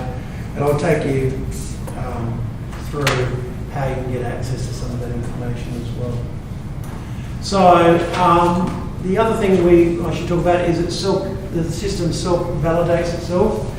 So the way it works is it brings in new sales and land data. So that whole thing about prices going up at the moment, that comes in and you can just see the indices going way up. So it's learning. Actually can't keep up with the boom at the moment. It's sort of running about a month late. It's just going crazy at the moment in some areas. So I can show you that. So is there any questions on that? So that's the land economics and the way the system works. So obviously we have the list of sites. I'll quickly just show you how that all plays out. So as I said previously, the development plan, there are 110,000 sites. There are now 154,000 in Adelaide and about 53,000 across country South Australia. There were 74,000 of those sites had no yield change, the yield being defined as the number of lots that you could generate. So 74,000 remain unchanged. 16,700 actually had a yield decrease. So once you could do 6 row houses, now you can only do 4 groups. So there's quite a few there. 6,100 actually went up in yield. So you used to be able to do 3, now you can do 6. And then 57,000 new sites. If you exclude the Salisbury LGA, there are 22,000 sites that are brand new, which is great news because I'm sure all the big sites have been drawn up to death over the last 20 years. So these are brand new. In fact, I would suspect a lot of vendors wouldn't even know that they're sitting on them actually as well. So in terms of how that's broken down by land profit, and this is key, 44,000 of those sites actually deliver no profit in land. If you take into account those basic costs of subdivision, holding costs, stamp duty, LTO, and a few others, that's quite substantial. So that means that about a third of Adelaide's development sites do not deliver a profit. And that is actually a concern because if you secure one of those sites, you're really relying on the margin in the bill to do all the work because there's nothing in the land. So it's quite substantial. How current's that, George? That's updated every week. So that's right now. Yeah, that's right now. Because land prices are mental at the moment. So some of those, so this is going down in number now. Yeah. There's more sites being flipped over to the profit side. Yeah. And I suppose what this highlights is you can get locked into a no land profit site for many years or months, and you really picked up a dud. And for the inexperienced, I mean that's a big concern. So but on the flip side, 70,800 sites deliver a return on investment of between 0 and 30%. That adds up to about 5.8 billion of profit across the board. You added all of that up. 30,000 between 30 and 80% ROI. So they are really, really good sites. And this is where most of and this is where you should be aiming for, but even these are really good. And then you've got these, what I call super high profit or hyper profit sites. 80 to 300% ROI on just the land. There are about 5,500 of those sites, but we have a different service for those because they're really hard to assess because they tend to be very large sites, and we tend to have a limit on the reports of up to 6 subdivisions. Anything beyond that, we actually apply a DD process on those. But they are there, and everything's ultimately for sale. Number of lots per property. So of those 154,000, 112,000 are 1 into 2s. Now you might think that's a lot, and assume they're low profit sites, but they're not. There's some really big high profit sites in there. Obviously in high amenity areas, 1 into 2s do really well. 1 into 3s, 29,000, etc. And you can see how it peters off. Some of these bigger sites, sort of up here, you don't have a lot of them, but obviously a lot of them tend to be high profit sites as well. But as I said, really profit is irrespective or agnostic of whether it's 1 into 2, 3s or 4s. This just gives you an example of that breakdown by 3 LGAs, just to give you a bit of an idea that Burnside sort of doesn't have many up there, but you'll have 1 into 3s in Charles Sturt, there's a fair few there. Doesn't mean that they're all going to have a profit either, so you can't use that as a guide to say, I'm going to work in Burnside for 1 into 3s. It doesn't necessarily play out that way because every site is unique. By development type, look, this is important because most sites can be flats or small dwellings or apartments. But there's only about 33,000 of those sites that can be row dwellings under the new planning and design code. So it's not a lot, but obviously, they are in big demand. Group dwellings, a lot of sites can do group dwellings. Group dwellings don't have as much uplift because they are a community title. Obviously, Torrens title attracts a lot more uplift. And so some basic metrics we've found is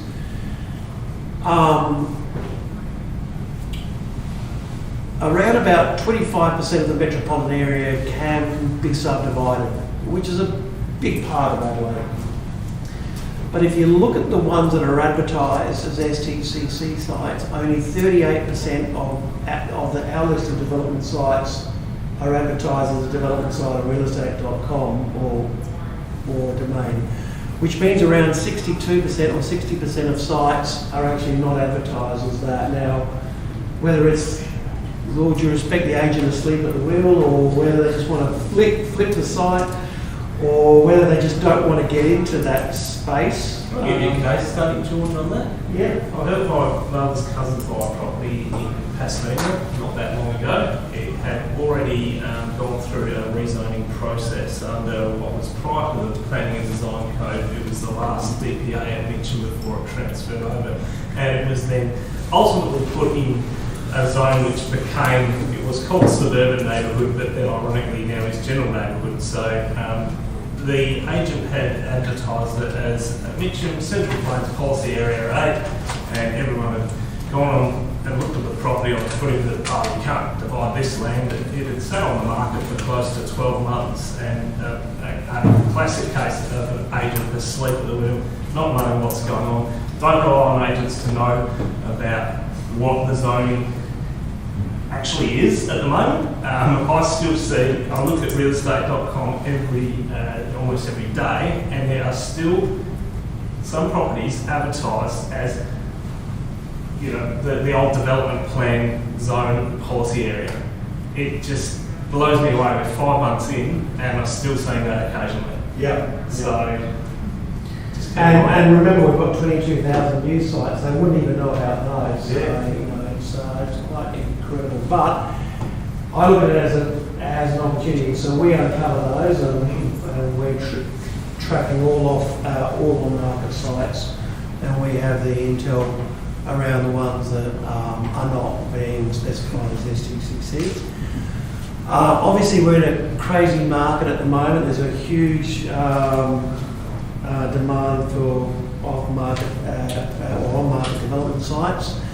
We've seen price premiums of between 15 to 35% for a good development site, which is crazy. On average, about 24% above our valuation. So, what I was saying before is the market's going so fast that we're in some cases, in some areas, we're valuing about 10% lower than what it should be valued at. But when it comes to development sites, it's actually even crazier because there's just a short supply of sites. So I personally think that beyond a certain point, when we catch up with immigration, because COVID has created a real gap, we won't recover apparently until about 2024 in terms of the backlog of immigration, that we might see another boom. So now's a good time, in my opinion, to land bank actually, because we might see another sort of boom. So it might flatten off now, and then I reckon it'll go up again post-COVID or post about 24 or 23, 24. That's my opinion. Take it or leave it. So obviously the property is going up at a phenomenal rate. So if you just look at the top 10 that we published in last month's Lay of the Land report, that's the annualised growth. So we've played it out for the whole year. Erindale will be 40% higher in price than it was a year ago if it continues at this rate. That's just the short-term 3% rate, so that's going up at an incredible rate. The 6-month growth is still there, but the 3-month growth, so this is basically 10% per quarter. Prices are going up in Erindale. That's just sort of how nuts the market is. And that's using our property price index. So we track all about it. You can see most of it's green. I mean, about a year ago, there was a lot of reds where prices were still going down in some pockets. Actually, there's a pocket in Severford that's still going down. But most of it, as you can see, is just a sea of dark green. It's in the 10 plus.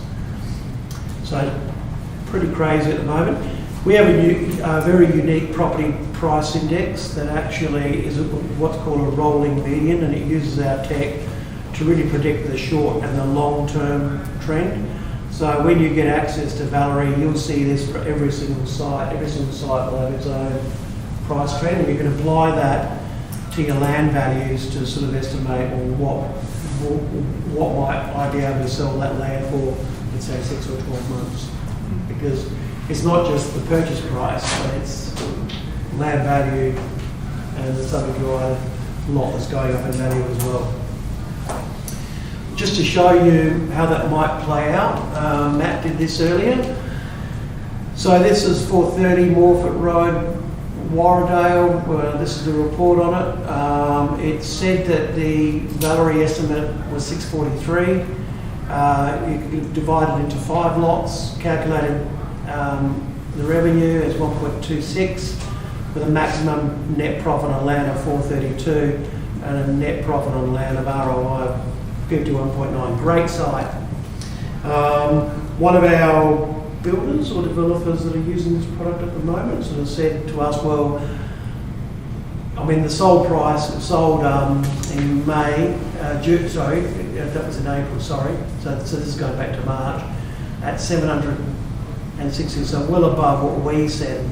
And so you know, I mean, the explanation there is, okay, we weren't able to predict the unpredictable here, that it's a tight market and there's speculation in the market and people are buying more for that land. But on the flip side, if we apply that property price index to the land values, I should just say at 716, the revised net profit is 353 versus 432, so it's gone down, and the ROI has gone down to 38.8%. But if you index up the land value on the, you know, of what it might sell for in 12 months' time, your net profit's actually higher. Because if you can imagine, the land value curve says when you subdivide land, it goes up in land value, but because there's an inherent rise in general land values, it actually means that even though you might be buying it at a higher price now, you'll probably and more likely be selling it at a higher price as well once you've flipped it to either land loss or you've developed it. Does that sort of make sense? So that's the insight that we've found by just cycling through quite a few sites. Okay, so and on the last one, the last slide, Ben. Keeping it on time. So this is just since 2010 to 2000, the last quarter of last year, how many land lots are being churned over. This is per quarter, so you can see it's around 3,000 lots per quarter that are being proposed. So that's the grey, and you can see some big ones there that might relate to, you know, West or St Clair or some of the bigger developments. So this includes all of them. So it's not just your minor infill, but your major sites as well as your greenfields. But what was interesting is COVID, I mean, really hit the completed lots. You can see COVID actually knocked that first quarter out of 2020. The number of lots just went down, and then it went bang into home builder. So it went right back up again. I think it was like a quadrupling from there to there in terms of lots being completed. Of course, we came out of that lockdown. Basically, that first 3 months was in lockdown, and then we came out of it. But when you do the rolling median, which means how much underlying demand there is for dwelling approvals, you can see it hasn't really changed. And that means basically home builder hasn't really created new demand. I know that it's going crazy. It's really only soaking up demand or a backlog that was already there. and we're getting into a position where basically demand's going back to where it should be. So that's the underlying demand line. You still see it's going up, but there's no real new demand there. It's just that everyone's paying a lot more for everything. So that's it from me. Is there any questions on that? Anything about? All right. So that's just basically an overview, and now I'll hand over to Matt to give us a rundown on the products, and after that we'll close. Excellent. Thank you, George.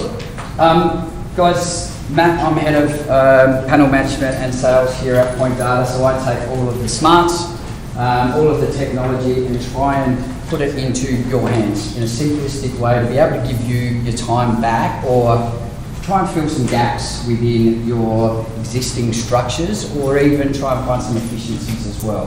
But as you can see, there is a lot of smarts and a lot of tech, and we can get overawed with data in our space. But where the beauty of what we're producing and offering is that there are little niches in the market, and George mentioned it on a few of the slides in terms of. Sorry, I'm going to have to, by the way, jump onto the computer, so I am going to go sit down there in a minute. So I'll just, in your packs, you're all going to have a property development potential report. And that's actually one of the products that we have for every single development site here in South Australia. George mentioned that there's 155,000 of those sites that we've identified. And if we've got the data for those properties, then we will produce one of these reports. Now, it's taking all of the planning algorithms, etc., into a very simple, unique approach to be able to give you your time back and understand exactly what you can do, from a property price estimate to a land value uplift as well. And I'm just going to run over there and grab one to walk through it.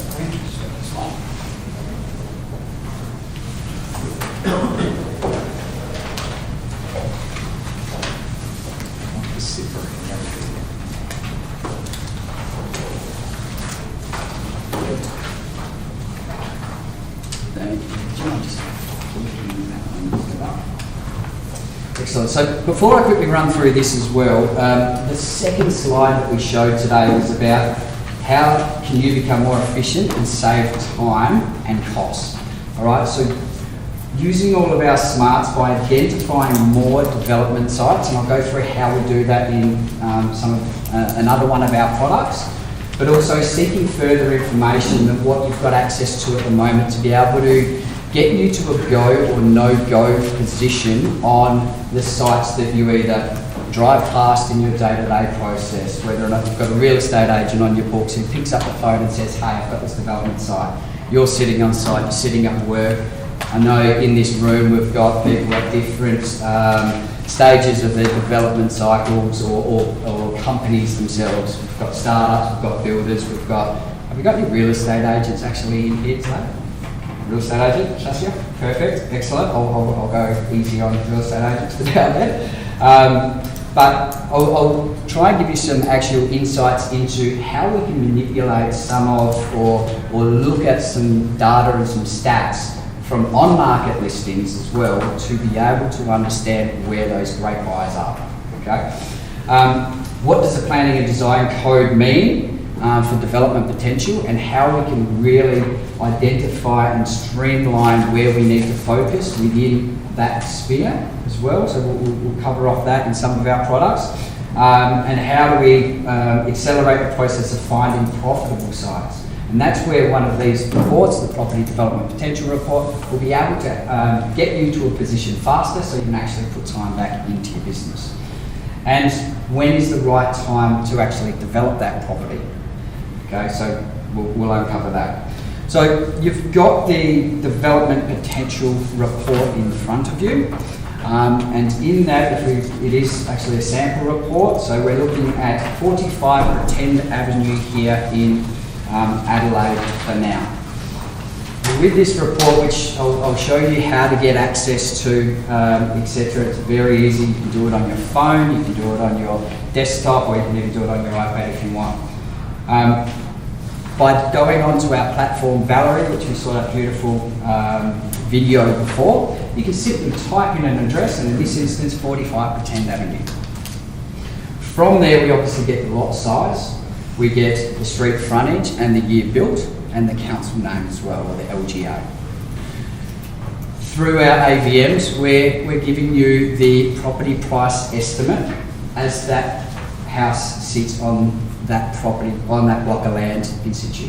So in this instance, 633,400.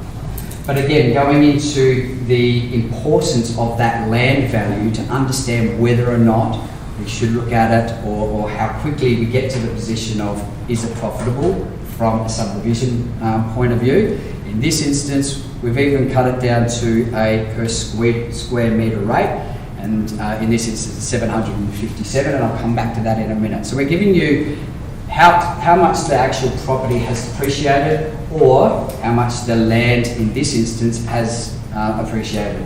Okay. Flipping over to the next, have we got any, by the way, if you've got any questions moving through, please just put your arm up and we'll go through that. So going to the next page of the redevelopment feasibility timeline, that's just a very simple insight into the time frame around how you should potentially subdivide this property. So we've put it down into a short term, medium term and a long term, and it's not in years as an example.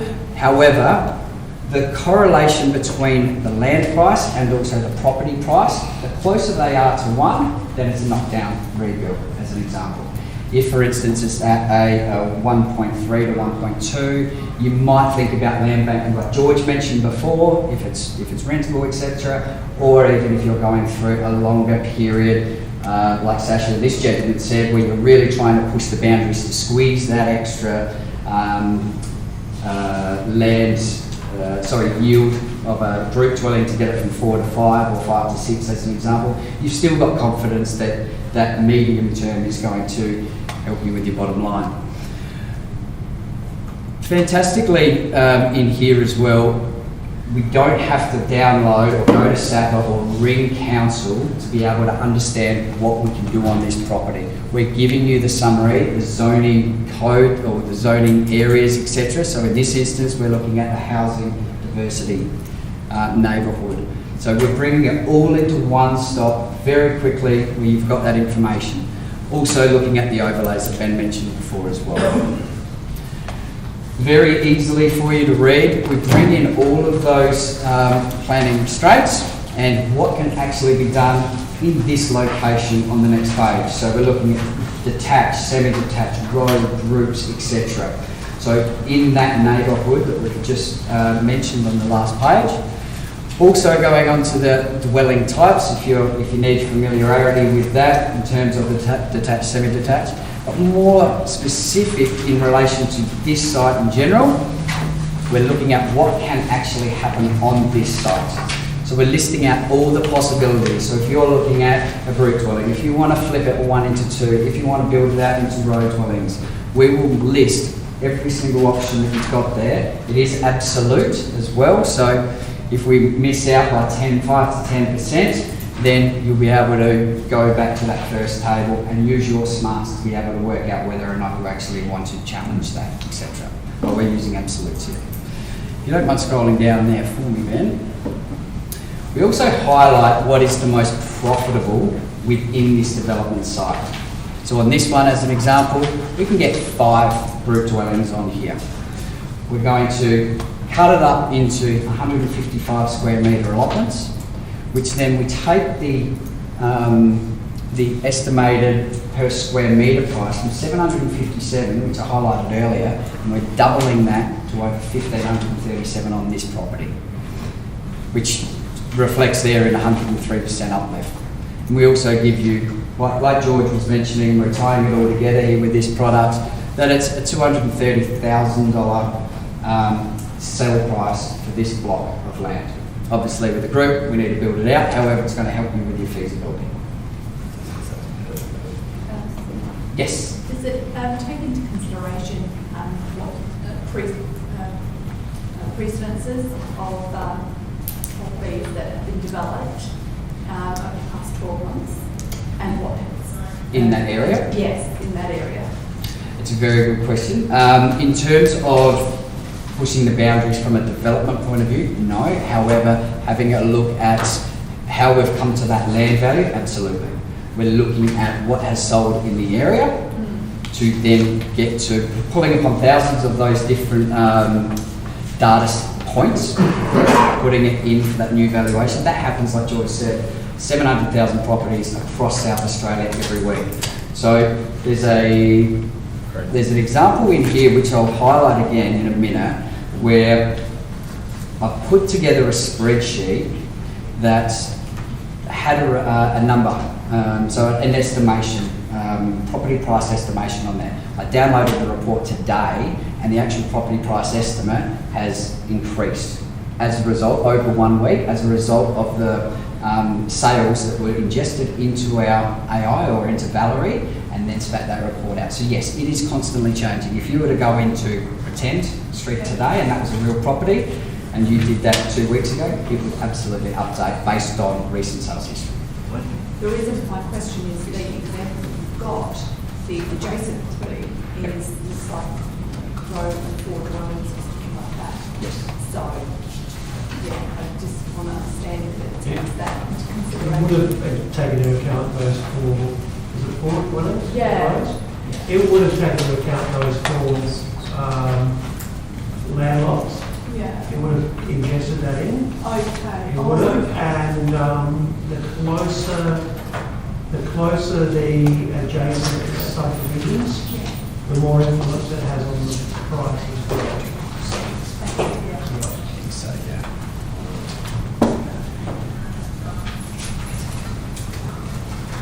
Have we got any other questions on that? Sorry? Did we answer the question? Right. Yeah. So that's the property development potential report. Yes, okay. Just going to jump down here so I can use the computer and jump through a couple of different things for you guys. I'll speak up for you. Alright. So, I guess, how do we actually get to use this, or how do we get access to this? Like I mentioned before, Valerie, it looks exactly like this. It will look like this for you on your phones, tablets, and even smartphones here. So you can all have access to it today. That's no problem at all. Just grab another piece of paper.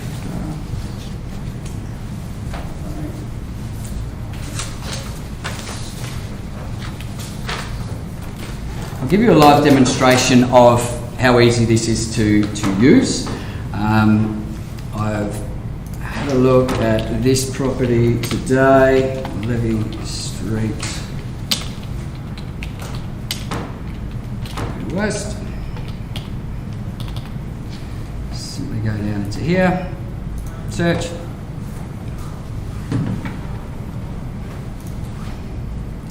And here we go.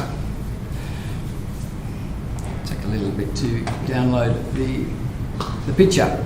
So in here, this is free right now. So this, you get some insights in here. So a property price estimate, a low, high value, when it was last sold. So this one's obviously been in the family for a long time. Understand what some of the reports we can have access to on this specific property, and we'll be focusing on the property development potential report. But then also in here we look at, and George mentioned it in a previous slide, about what's actually happening in this neighbourhood. Okay, so in here we're looking at, in the short term, it's 14.3% uplift annualised over 6 months, but long term we're looking at a 3.5%. So we can look at off-market and on-market listings here. So again, if you see something on realestate.com and there's a guide price, etc., you can jump on here, have a look at what we're pricing it at, etc. You can download a property development potential report to help you with your DD if you need that further information to be able to go to an auction or put in an offer prior to sale, etc. So it really helps out. We've also amazingly created or ingested all of the spatial geographies from a soil map basically across the Greater Adelaide region. So in this area, we're saying that there is a medium chance of cracking to this, which will help you in your analysis when you're looking at footings, etc., or analysing against a price that a builder may have given you as well. So it might be some of that additional information that you didn't have previously. Now you've got access to that. Also, what are the suburb metrics? So you can dive into there, all in one spot for you. But if we simply go back to the Property Development Potential Report, I can download that. I've got God mode at the moment, so this is free, comes up free. There will be a price, and we can go through that in a minute. And that simply generates and download or view report. In this instance, I'll just view it for you and brings up the frontage, 48.6 lineal metres. No, it's a corner site, so this is what really piqued my interest. My process at this point was, agent rings me, he's given me the address of it, I've Googled it, had a look, yes, okay, I really like the corner block, I don't have time to go on the SAPA website or ring council, etc. First access is Valerie. What is it that I can do? So property price estimate on this property is 831,000, just over, and the land value 700. Excuse me.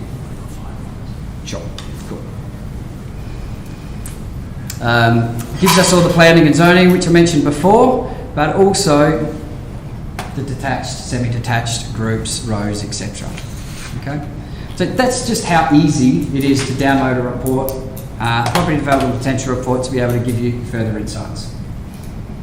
Any questions?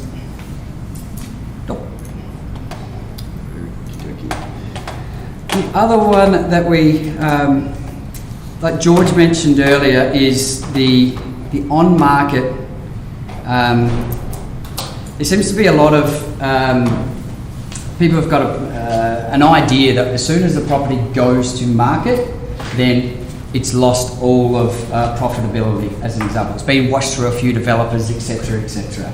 However, with data and with my job, I come from a building and development space, and to have access to the data, we understand that there really is a niche in that space to be able to highlight or identify those gold nuggets that real estate agents, sorry Sasha, may miss the trick on in terms of understanding what can be done on that property. They might be new to the industry, etc., get a listing and just put it straight on, not really understanding what it is that they have right in front of them to sell. And that's where we can capitalise in finding those on-market sites. So development sites alerts is simply that. Every single day there is over 300 properties that get listed onto realestate.com and Domain. We put all of that through Valerie, and we then, from an absolute, we understand over the week of last week, 79 properties came up. Like George mentioned, only 32% of those were listed in the blurb as it is subdividable for development, which gives us the opportunity, if we can highlight it, to be able to do that over a month or even over a week. To go through over 300 properties, it's just not feasible for our time, okay?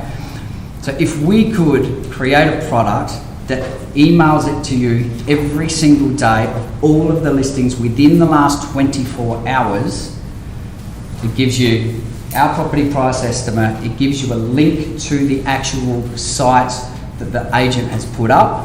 It also gives you a link to a property development potential report that you can potentially download if you want to, but it gives you that opportunity to look at properties very quickly without missing any properties that you may not have within your region, within your filters, etc., or alerts on those platforms. And this is basically how it looks. This is a summary of the week that you can potentially have access to simply emailed to you. You can have a look at it over a coffee. Okay? So in here, let me just scroll out slightly. It comes in this spreadsheet, very simple. Just scroll up here. So you get the address, you get the LGA, you get the listing, you get the zone as well. You get the process date of when it actually got listed. Like I mentioned, on this day there was 10 properties, which is the Monday. However, this is collated, so if you like to look at it on a day-to-day basis, so you're really hot on the press, then look at that every single day. If you're like me and you're very busy during the week and you're sitting there with a wine on a Friday night, this spreadsheet may come in handy for you very much to be able to filter very quickly. We give you a link to the property, which I'll just quickly run through in a minute. The advertised price, what the agent is actually trying to sell it, well, advertising it to sell for, or a low to high price, which they often do as well. We'll give you our property value and also the high-end range as well. Because like George mentioned before, we know that they are potentially, sometimes, if an agent is understanding of that it is subdividable, they may pay a premium. So we allow you to give you those sort of, that range as well. The advertised listing area and our cadastre area, which is a really interesting one where there is sometimes some discrepancies. And what we've found through analysis is that the cadastre that we use, and we can identify the frontage, and we've coded that, is more likely to be accurate than actually what the agent is listing it to be as well, which is quite good. So if you see a discrepancy in there, what I would do is then have a look at the listing, have a look at our report, and then you'd also go and do some further due diligence because you want to overcome potentially that hiccup at the get-go before you go to site and before you survey the property or you're under a contract, etc. There's many ways that we can look at this. We also look at, say for instance, some people might be into land flipping. So 1 into 2, 1 into 3s, etc. Semi-detached road dwellings, group dwellings. So you can filter every day on specifically what it is that you are looking to secure and develop. All right. Going through here, and obviously very pressed for time, so I apologise. There are a couple here that just tickle my fancy. I like road dwellings, I like building them out. It's a little niche, so hypothetically, I like the look of 8 Sharps Avenue, Fulham Gardens. So first thing I'm going to do is click on the view. Sorry about the internet, mate. It's good, isn't it? It's wonderful. I was in a Zoom meeting with the National Tech Committee the other day, and I reckon I caught every second word. Yeah, okay. Yeah. So in this instance, it's a corner block. It's conducive to road development, like I mentioned before, so I'm going to have a look at a couple of these photos, just a quick go, no go, as we all do. Look at street frontage, we look at trees. Well, we might have to move some of these street trees. We've already got a crossover here. Brilliant, looks all good. Let's have a look at it. Great, yep, perfect. That fits the bill.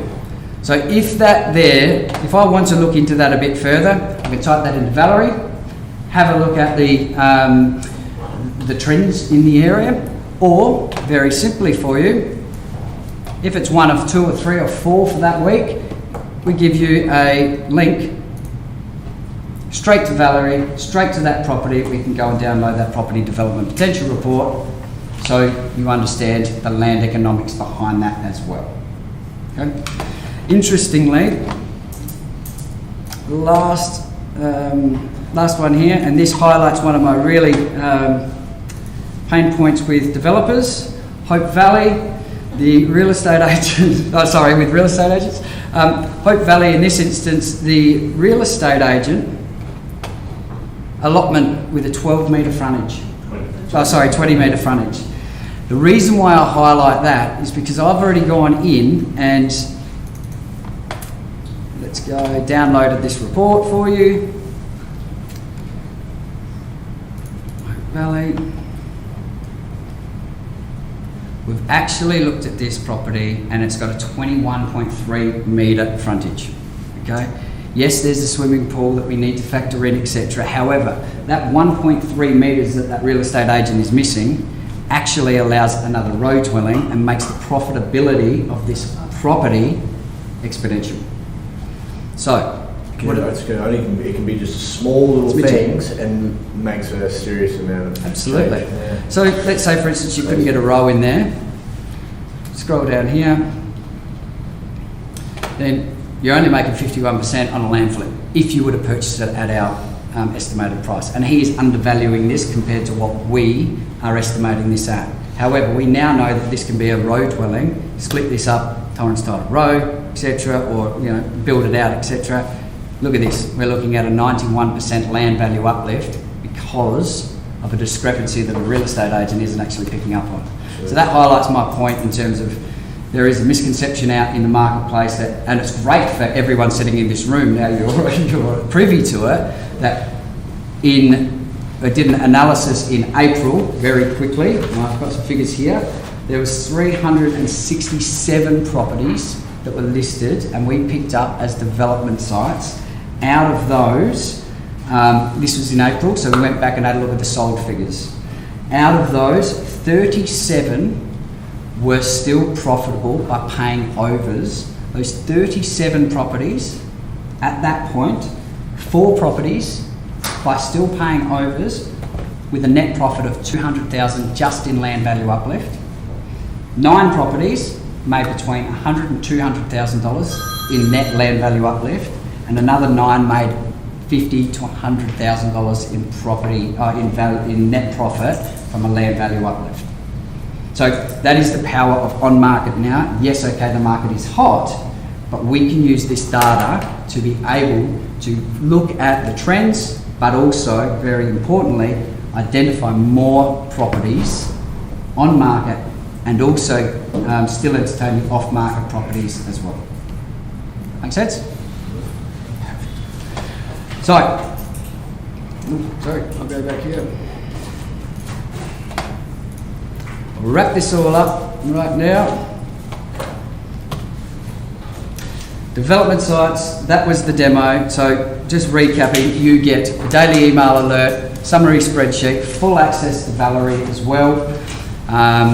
In that you'll get the property details, property price estimates, etc. to be able to vet more sites quicker.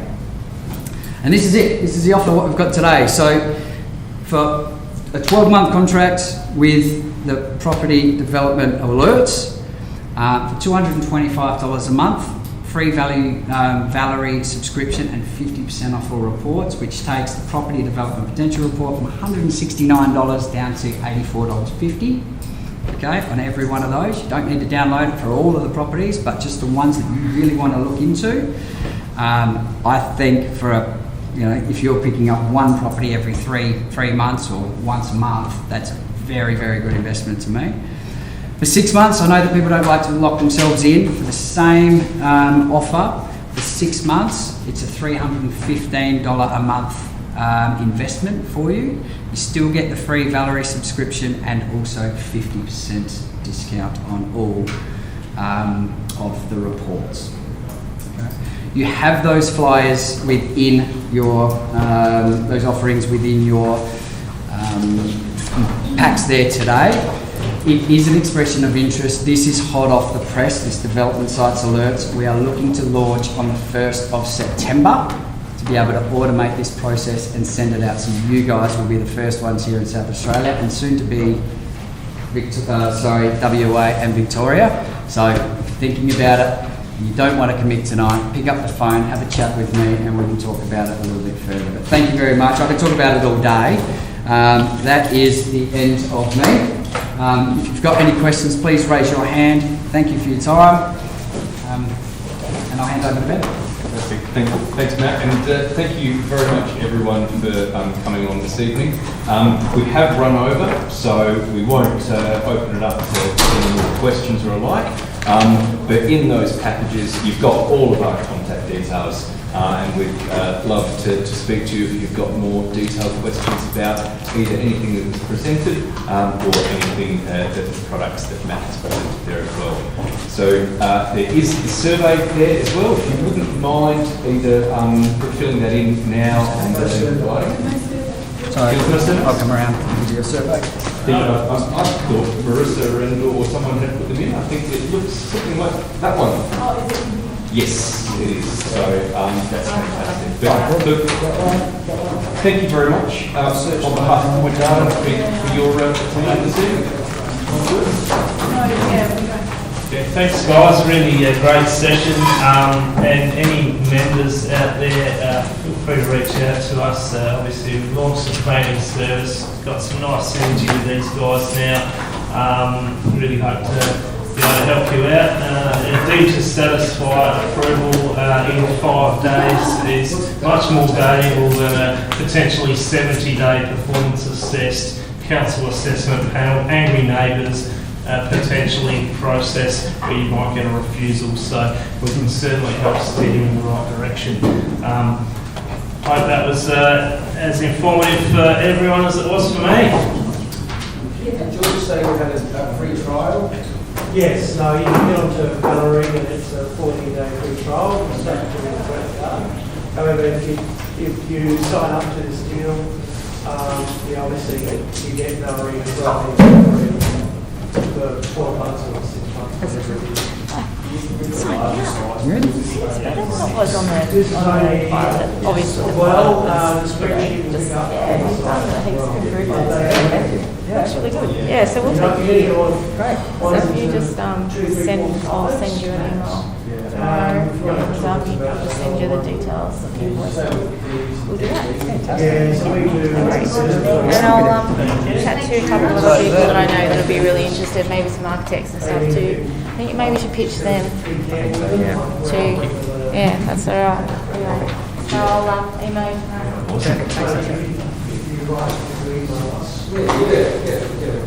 Thank you all.